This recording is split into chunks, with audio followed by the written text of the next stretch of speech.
Bonjour, bienvenue dans la série sur l'électrodynamique classique. Alors, toujours sur l'électrostatique, nous continuons sur le champ électrique. Alors, la superposition linéaire expérimentalement observée des forces dues à plusieurs charges signifie que l'on peut représenter le champ électrique engendré en X par un système de charges ponctuelles QI situé en xi, avec i égale 1 jusqu'à 2 jusqu'à n, par la somme vectorielle E de x égale 1 sur 4 pi epsilon 0, avec cette unité ici, fois la somme sur i qui va de 1 jusqu'à n des QI fois x moins xi sur x moins xi au carré.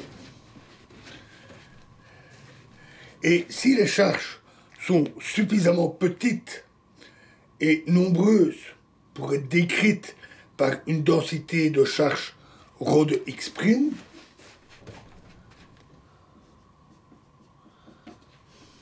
ou si delta Q est la charge contenue dans un petit volume delta x, delta y, delta z, situé en x', on a alors delta Q égale ρ x' fois delta x, delta y, delta z.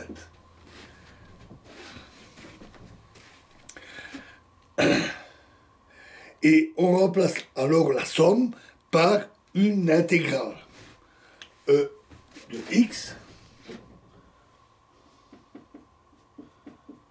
égale 1 sur 4 pi epsilon 0 fois l'intégrale sur tout le volume pertinent, ρ x' fois x moins x'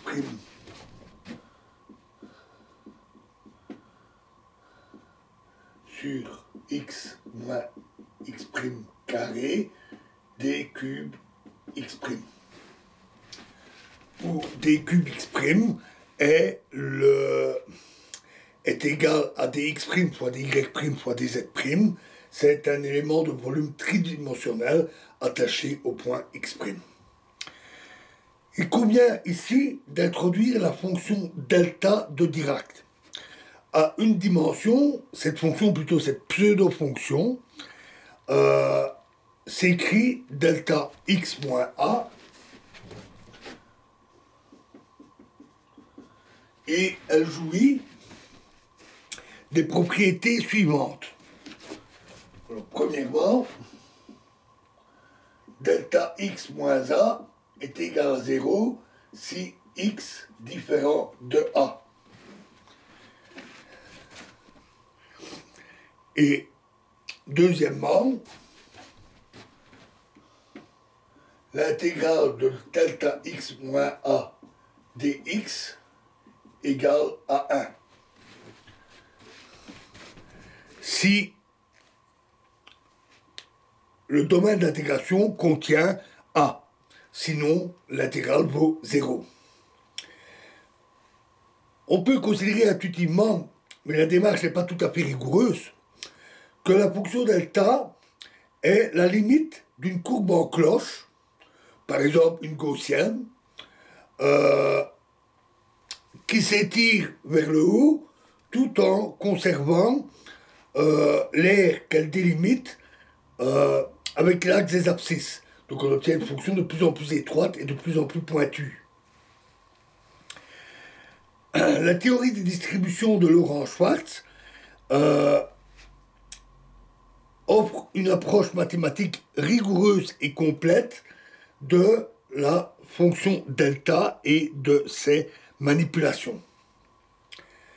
Alors, les définitions ci-dessus, par contre, ici, entraînent manifestement que pour toute fonction f de x, c'est le troisième membre, l'intégrale de f de x fois delta x moins a dx est égale à f de a.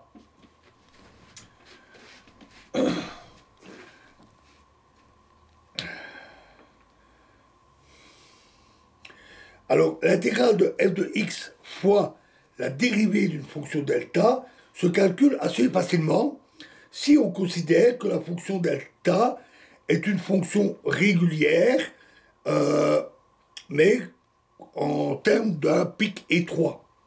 On a alors que f de x,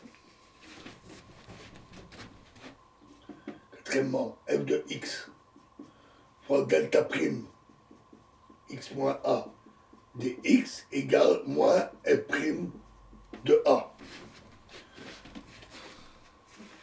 où le prime désigne la dérivée par rapport à x. Si la fonction delta a pour argument une fonction f de x, de la variable indépendante x, on a la relation, cinquièmement, delta de f de x est égal à la somme sur i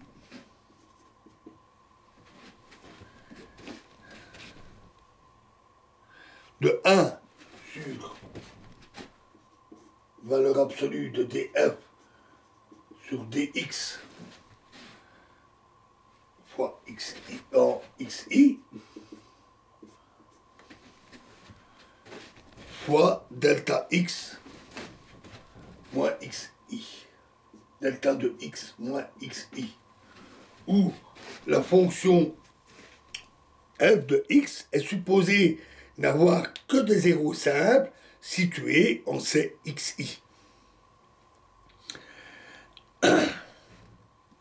À plusieurs dimensions, la fonction delta est simplement le produit des fonctions delta de chaque dimension. Par exemple, à 3 dimensions, en coordonnées cartésiennes, on a 6 delta de x moins grand x est égal à delta de x1 moins grand x1 fois delta de x2 moins grand x2 fois delta de x3 moins grand x3. Et c'est une fonction qui est partout nulle, sauf en x égale grand x. Et elle vérifie de manière assez évidente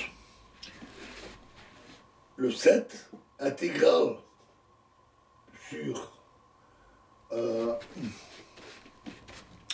volume delta V de delta x moins grand x d cube x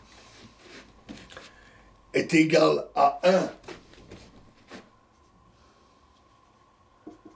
si delta V contient grand X et 0 si delta V ne contient pas grand X. Notez que quel que soit le nombre de dimensions de l'espace, la fonction delta a pour dimension l'inverse d'un volume. On peut écrire un ensemble de charges ponctuelles à l'aide de la fonction delta. Ainsi, ρ de x égale somme sur i égale 1 jusqu'à n de qi fois delta x moins xi.